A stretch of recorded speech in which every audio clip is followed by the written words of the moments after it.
Hi friends, it's Deanna Williston from Our Blooming Catholic Life. I brought our friend St. Francis up here because I was worried he'd be lost by the little thumbnail watermark photo in the corner. So I just brought him up here because this book is called God's Fool, The Life and Times of Francis of Assisi by Julien Green. It is a well-worn little paperback. Of course, I got it from my little Franciscan yard sale that was held at the Friary.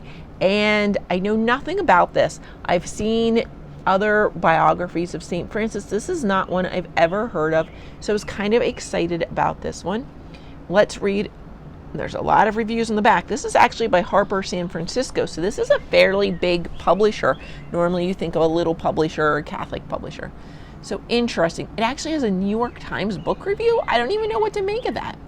God's Fool is a labor of love, a quest to discover the nature of a man who inspired so many through the ages, tells it all as he does all the great legends in detail and with gusto.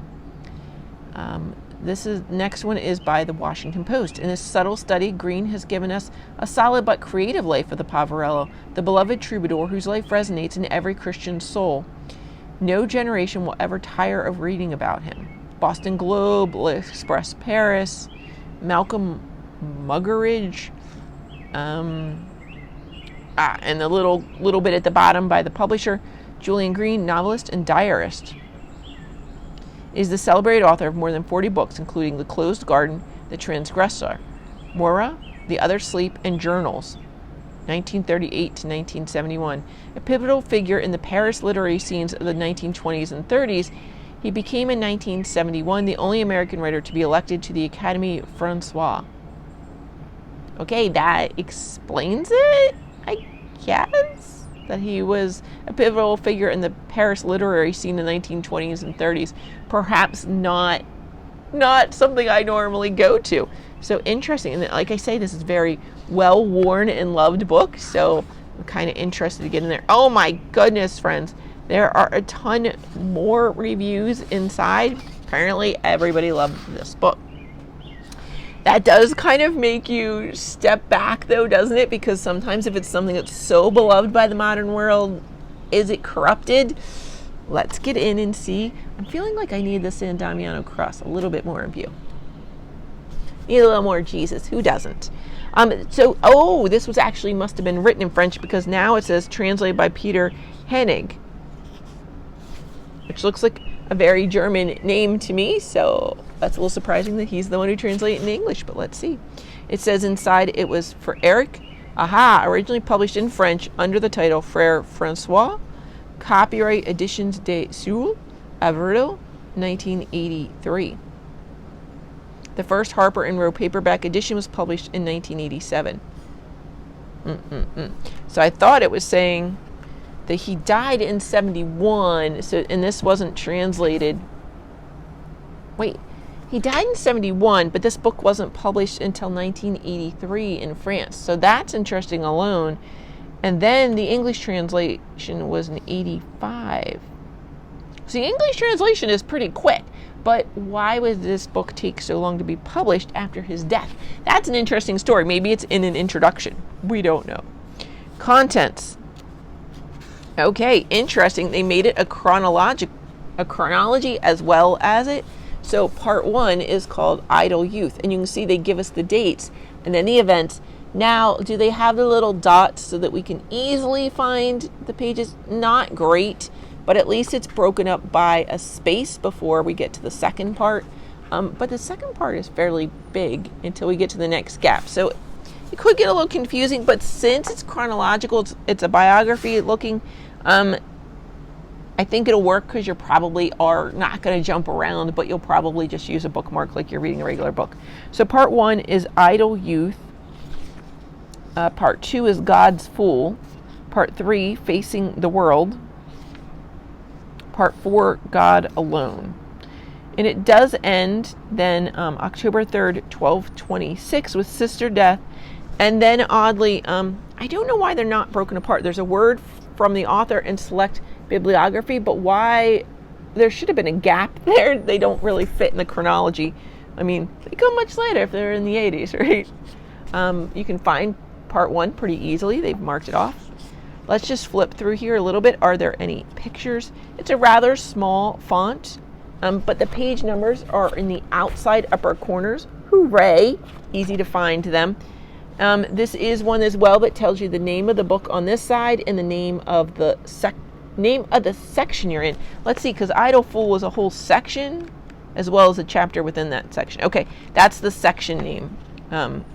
So part 1 was Idle Youth, and that is there. And see, when here we're God's Fool is the name of the book as well as the name of part 2. It's a little confusing with some of that. Part 3, I don't know what part this is. And then Facing the World, so you can see it's in there. Again, can you see that is fairly small print? It's an average size book, really normal paperback size book. The print's a little bit on the small side. Of course, the paper, I think it says it's acid free, so it's a little yellowing at this point. No pictures at all. Let's see the end. The word from the author. Just happened to stumble upon it. So here's the end of the text.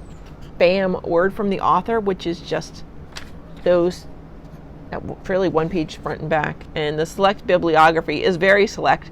It is just 4 books. So what books?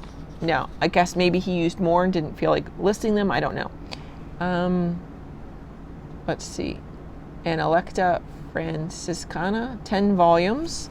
The source book for the study of early Franciscanism in Latin, indispensable. So it's not, when it says select bibliography, it's actually an annotated bibliography where you give not just the citation, but a little bit of a note about what the resource was for you. So next one is by Kazajan, I can't say that, Esser, The Origin of the Franciscan Order, a classic study by the premier Franciscan scholar of our time. The next one is by Arnaldo Fortini, Francis of Assisi, an edited edition of the 5-volume Italian original. Paul Sabatier, The Life of St. Francis of Assisi, the most influential and controversial modern biography of the saint. And they do give the publishers and the year and information. I'm just editing that out for this. Interesting, so one of the 4 books he used was considered very controversial. So does that mean this is going to be controversial? Don't know if it was written in the 60s and 70s. I don't know when it was written, because we know when it was published, not when it was written. Sorry, friends. Let's check the author's note. Here's the word from the author. I do feel that we need to read that first, just because this is an author I've never heard of, and he's been gone for a while. So let's see what he has to say. A word from the author. I'm back on page 272. Obviously, I'm not going to read all of this, but let's read part of it. Having just written the last lines of this book, I am disappointed not to feel the relief I expected. For 18 months, I have worked on these pages, which called for a great deal of research and sometimes long effort to try and discover the truth beneath the variant readings that the chroniclers have imposed on it. And now, having finished the job, I find in my recovered freedom a little of the bitterness of a false joy. I realize that for many days I have lived in the marvelous company of the man I have always admired the most. In a way, I felt close to me, fraternal and smiling. Back in my childhood, in the distant days of the Rue de Passy, where we lived, I sometimes heard his name pronounced, with that tenderness that always accompanies it, my mother especially. Protestant though she was, treated him with an affection that made me think she had known him. He was, and still remains, the man who transcends our sad theological barriers. He belongs to everyone, like the love that is unceasingly offered us. You couldn't see him without loving him, they said in his day, and that love has stayed the course. I have told elsewhere how upon the death of my mother, which shattered our family's little universe, I looked for the religion that she seemed to have carried off with her. My ties with the Anglican Church fell away of themselves. I came across a book explaining the Catholic faith and read it with passion in a couple of days. Conversion followed in less than a year, and I was received into the church in 1916. Okay, so if that happened, that 1938 to 1971 on the back of the book was not his birthday and death date. So I don't have that then. Interesting. So then he talks about, goodness, this is just lovely, how much he wanted to be like St. Francis and just really loved him.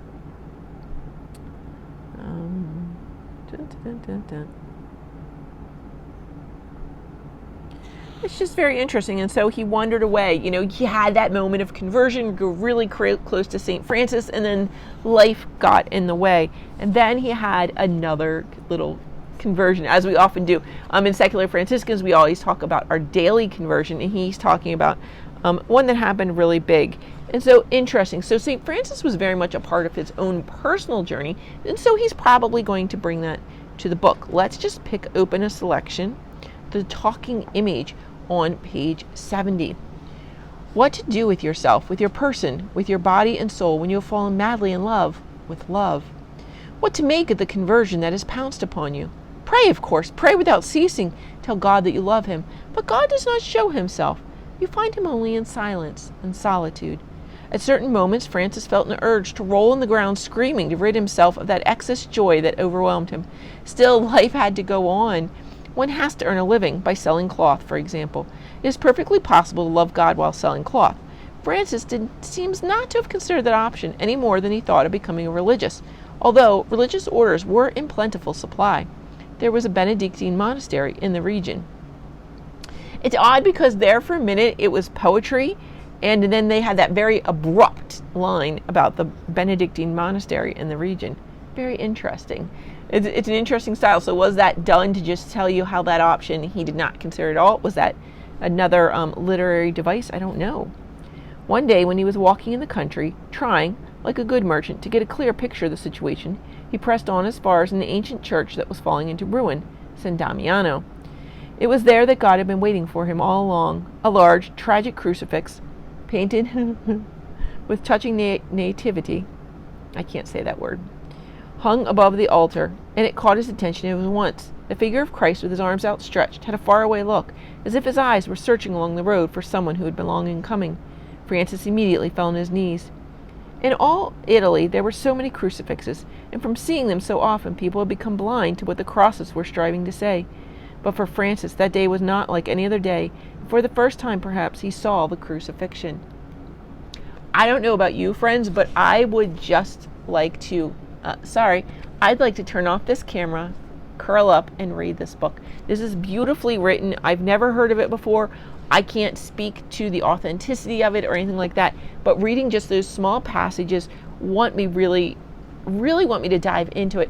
And I love that it talks about how Francis breaks through different theologies. And it's a very interesting point that Francis was so authentic in how he lived his Christian life, that how he lived out his life with God. Now, we're not to that point in the book yet, right?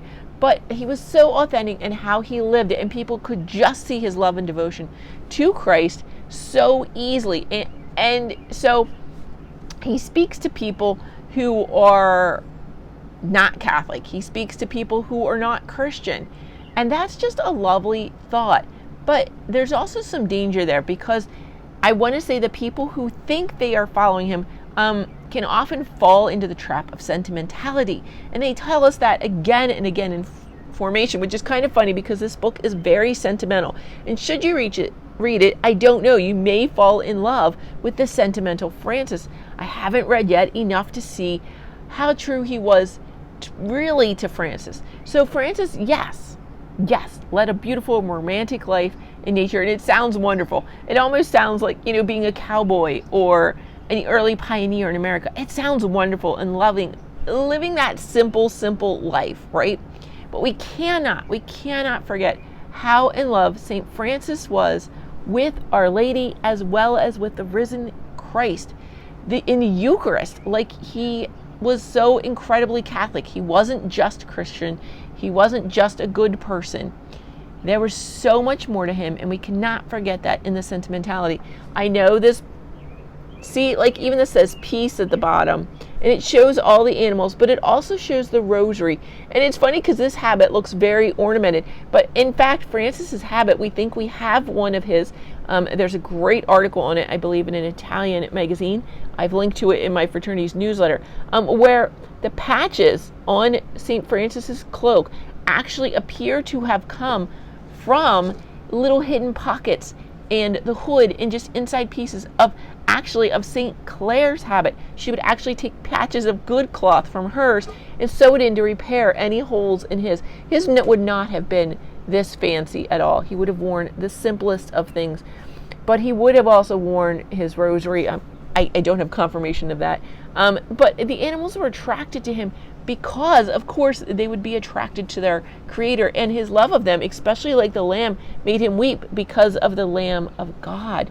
That is why he loved creation, because of how much it drew him closer to Christ, and he could see God in creation, and it would help him enter more fully into the mysteries of the triune God. And so this book is very romantic. How true is it to theology? I don't know. But friends, should you be drawn in by this book or a movie or anything about St. Francis, I invite you to get to know the true St. Francis as best we can and know how very much in love with God and his mother that he was. I just don't even know how to say that.